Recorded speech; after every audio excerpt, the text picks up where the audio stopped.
चलिए आगे बढ़ा जाए। तो चौथी हेडिंग्स आपका है महात्मा गांधी। नहीं, महात्मा गांधी जी ने, अब देखिए झंडा बनाने के लिए उनका भी बहुत ही फुल सपोर्ट, उन्होंने भी मतलब हमेशा यही चाहते थे महात्मा गांधी जी भी कि भारत का एक झंडा रहे, ऑब्वियसली ये इंडिया का ही रहे, ठीक। तो महात्मा गांधी जी ने एक पिंगली वेंकैया नाम का कोई शख्स था, एक आदमी था, तो उस व्यक्ति को पिंगली वेंकैया जी को ऑर्डर दिए। कौन दिए? महात्मा गांधी जी, कि भारत का एक ऐसा झंडा तैयार करो, भारत का एक ऐसा झंडा तैयार करो जिसमें दो रंग हो, जिसमें दो रंग हो और दो रंगों के बीच उसमें एक चरखा लगा हो या एक चरखा बना हो, ठीक।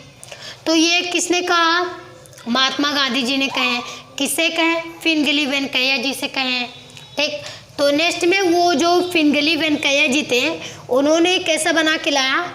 झंडा तो तैयार कर दिया, उन्होंने झंडा तैयार किया इस तरीके से, और बीच में क्या कर दिए? एक चरखा बना दिए। ये दो रंग का, यानी ऊपर हरा कलर का हरा रंग भर दिए और नीचे लाल रंग भर दिए, नीचे लाल रंग भर दिए, तो और बीच में क्या कर दिए? चरखा कर दिए। तो ये जो लेकर के आए, ये जो इसका चिन्ह लेकर के आए पिंगली वेंकैया जी ने महात्मा गांधी जी के सामने जब लेकर आए, तो महात्मा गांधी जी साफ साफ इनकार कर दिए कि ये पसंद नहीं है। तो सुनिए, तो महात्मा गांधी जी बोले ये झंडा महात्मा गांधी जी को पसंद नहीं। अभी मैंने बोला ना, बिल्कुल नहीं पसंद आया महात्मा गांधी जी को, यह झंडा बिल्कुल पसंद नहीं आया। तो और गांधी जी ने कहे इसमें दो रंग, इसमें दो रंग के साथ या दो रंगों के साथ एक रंग और शामिल किया जाए। यानी महात्मा गांधी जी कहे इसमें दो रंगों के साथ एक रंग और शामिल किया जाए और उसमें एक चरखा लगी होनी चाहिए। फिर वो क्या हुआ? फाइनली गाइस ये तो बन गया झंडा, जो भारत का झंडा था 1931 में, ये तो बना झंडा, ठीक है। तो ये झंडा कैसा बना दिया गया? ऊपर केसरिया रंग कर दिया गया और नीचे बीच में सफ़ेद और नीचे हरा रंग कर दिया गया, नीचे हरा रंग कर दिया गया। तो ये झंडा, आप ये बात है 1931 की, 1931, ये 1921 की बात है, 1921 की बात है, और ये 1931 की बात है। तो 1931 में यह झंडा ऐसा बना जो पिंगली वेंकैया जी ने फिर क्या कर दिए कि ऊपर केसरिया रंग और बीच में सफ़ेद, नीचे हरा रंग और एक चरखा का उसमें आकार दे दिए। कौन? पिंगली वेंकैया। और ये गांधी जी की क्या थी? फरमाइश था, ये गांधी जी के फरमाइश पे बनाया गया था। अगर कोई बोले कि 1931 में झंडा जो बना था वो किसके फरमाइश पे बनाया गया था या किसके कहने पे बनाया गया था, तो आप लोग बोलिएगा महात्मा गांधी जी के फरमाइश पे बनाया गया था। डन। आगे बढ़े, ठीक है। तो अब ज़्यादा कुछ नहीं है, शायद मैं आप लोग को लेक्चर में ही बता दूँ, कंप्लीट हो गया है। तो दोस्तों अब मैं आप लोगों को बता दूँ, तो ये क्या हुआ फिर 1931 से लेकर के 1927 तक यही इंडिया का झंडा था, तो ये झंडा जो बनाया गया था ये कांग्रेस पार्टी से बनी थी। ये किस पार्टी से बनी थी? ये कांग्रेस पार्टी से बनी थी। तो भारत देश में 1927 में भारत देश छोड़कर अंग्रेज लोग क्या कर दिए गए? यहाँ से चले गए। तो सन 1927 देश के लोग दूसरा झंडा बनाए थे। शायद आप लोग को मेरी यह बात ना समझ में आए, तो मैं आप लोग को पूरा एकदम मतलब प्रॉफिट तरीके से, एकदम सिंपल तरीके से बता देता हूँ कि 1931 से लेकर के, जी ये तो 1931 से 1947 तक चला। 1931 से 1947 तक यह झंडा चला, जो कांग्रेस पार्टी ने बनाई थी और महात्मा गांधी जी के फरमाइश पे बनाया गया था। और पिंगली वेंकैया नामक का एक व्यक्ति बनाए थे, एक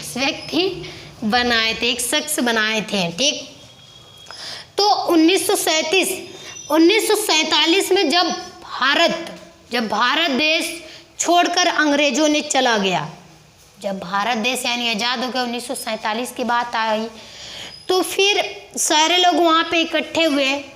तो इकट्ठे होने के बाद लोग कहें कि अब भारत का ये क्या होना चाहिए, झंडा बनना चाहिए ऐसा कि जो हमेशा तक रहे, क्योंकि ये झंडा उतना बहुत लोगों को पसंद नहीं था। ये महात्मा गांधी जी के फरमाइश पे बनाया गया था और वैसे ये ठीक भी नहीं लग रहा है उतना, मतलब जो ये झंडा अपने धोआ में है अभी 2023 में। तो फिर क्या किए सारे लोग, एक बैठक हुई। तो बैठक में सारे लोग बात किए, जैसे उसमें सुभाष चंद्र बोस नहीं, Mahatma Gandhi, doctor BR Ambedkar, doctor Rajendra Prasad, KN Munshi, मतलब अनेक जितने उसमें सदस्य संविधान में थे, तो अनेक लोग के 289 लोग थे, पूरे लोग वहाँ पर बैठे। तो जब वहाँ पे बैठे तो सब लोग सोच रहे हैं कि अब देश का एक ऐसा झंडा होना चाहिए जिसमें हमारे भारत देश उसमें लिपटे। तो जब सारे लोग बैठ करके सब लोग सोच ही रहे थे, तो उसमें का एक शख्स था जिसका नाम था बदरुद्दीन तैयब। कहाँ पे लिखूं, मिटा दूँ का?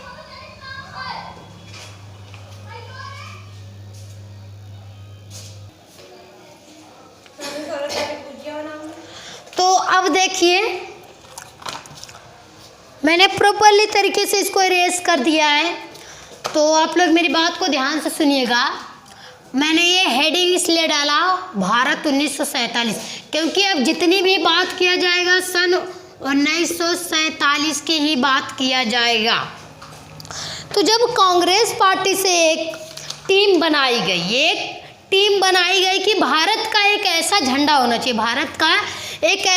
होना चाहिए, जिसमें भारत देश भी क्या करे, उसमें लिपटे, उसे भी सलामी करे, क्योंकि हर देश का झंडा था।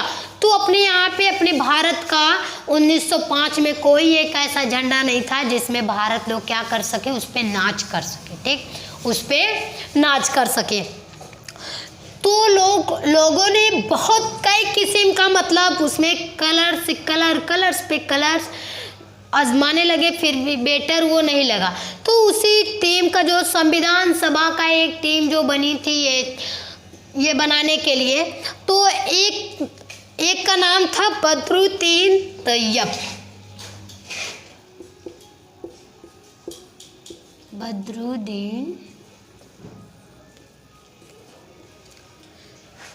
बदरुद्दीन तैयब। तो ये जब शख्स ने क्या किया, उस समय गया रात को अपने, मतलब शाम को घर पे गए, तो इनकी पत्नी कौन, इनकी पत्नी का नाम है सुरैया तैयब।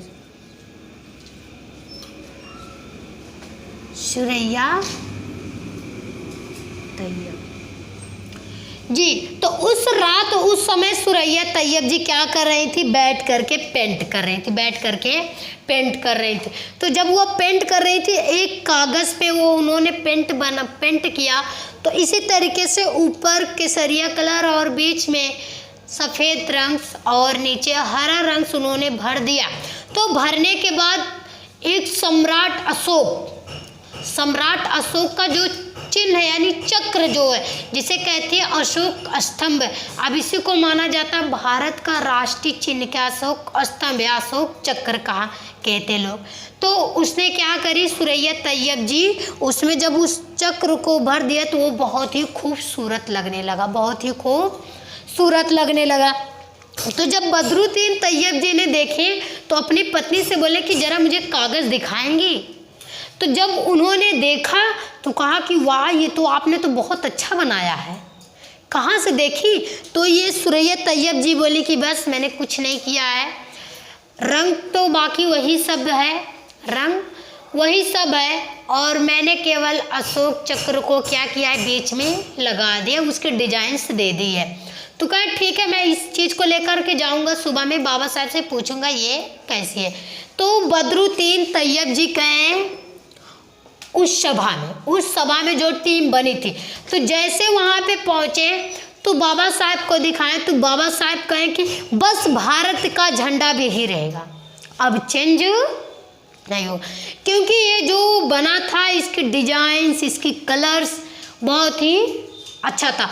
और ये जो जब बदरुद्दीन तैयब जी लेकर के गए उस सभा में पेश किए, तो ये चीज़ सबको क्या हुआ, बहुत ही अच्छा लगा। तो बाबा साहब को काफ़ी ज़्यादा अच्छा लगा, क्योंकि वो अशोक स्तंभ भी था और वो बीच में चक्र लग गया। अभी देखना सबसे खूबसूरत झंडा किस देश का है, भारत का ही माना जाता है। अच्छा लगता है कि नहीं, आप लोग कमेंट करिएगा। और जो लोग इंडिया से हैं वो लोग कमेंट में पूरे जय हिंद से भर दीजिएगा, ठीक, जय हिंद से भर दीजिएगा। तो बदरुद्दीन तैयब जी जब बाबा साहब के पास लेकर गए तो बाबा साहब ने देखे तो बोले कि बहुत ही सुंदर लग रहा है, ये तुमने कहाँ से डिजाइन सोचा, कैसे सोचा? तो बदरुद्दीन तैयब जी ने कहे कि बस बाबा साहब मैंने कुछ नहीं किया, मेरी बेबी रात में पेंट कर रही थी, तो जब वो पेंट कर रहे थे तो मैंने उसे देखा तो मुझे बहुत ही खूबसूरत लगा और मेरा मन कहा कि मैं आ करके आपको एक बार दिखा दूँ, तो मैंने ले करके आपको दिखाया। तो बाबा साहब ने कहे ठीक है, अब यही रहेगा। तो जब उन्होंने टीम में लेकर गए, सबको दिखाए, बाबा साहब बोले कि भारत का झंडा भी रहेगा, क्योंकि डिजाइन और इसकी कलर्स और वगैरह वगैरह बहुत ही खूबसूरत है और इससे बेटर नहीं बन पाएगा। तो सन 47 से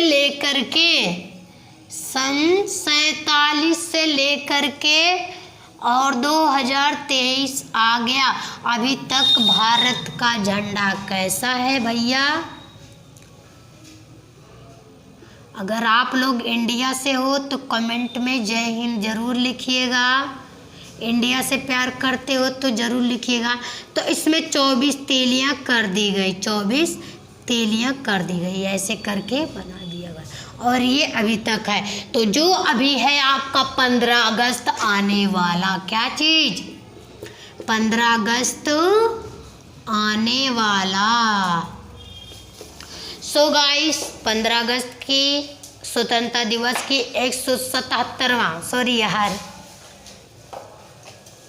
स्वतंत्रता दिवस की आप लोग को 77वां बधाइयाँ हो, बहुत बहुत बधाइयाँ, क्योंकि अब की बार जो इंडिया में मनाई जाएगी 2023 में, तो ये कौन सी कितनी बार मनाई जा रही, 77वां स्वतंत्रता दिवस मनाई जाएगी। तो ये 2023 आ गया है और आपका झंडा अभी तक चेंज नहीं हुआ है, इसका मतलब आपका झंडा जो 5वें नंबर पे ही एकदम वेस्ट पे टिका हुआ है। आई होप यू कि आप सभी को यह वीडियो पसंद आए, और अगर यह आपको वीडियो पसंद आए तो आप लोग लाइक्स और कमेंट, सब्सक्राइब, शेयर प्लीज़ कर दीजिएगा, क्योंकि ये मेरी बात नहीं है, ये आपके इंडिया की बात हो रही है। तो जितने लोग अगर आर्मी लवर वाले वो लोग तो ज़रूर लिखेंगे ही, मुझे पता है, और जितने लोग इंडिया से प्यार करते हैं, इंडिया से, तो आप लोग कमेंट में सेलेक्ट करके बताइएगा आप लोग किस कंट्री से है। सो गाइस बाय बाय सबको, लव यू, जय हिंद, वंदे मातरम।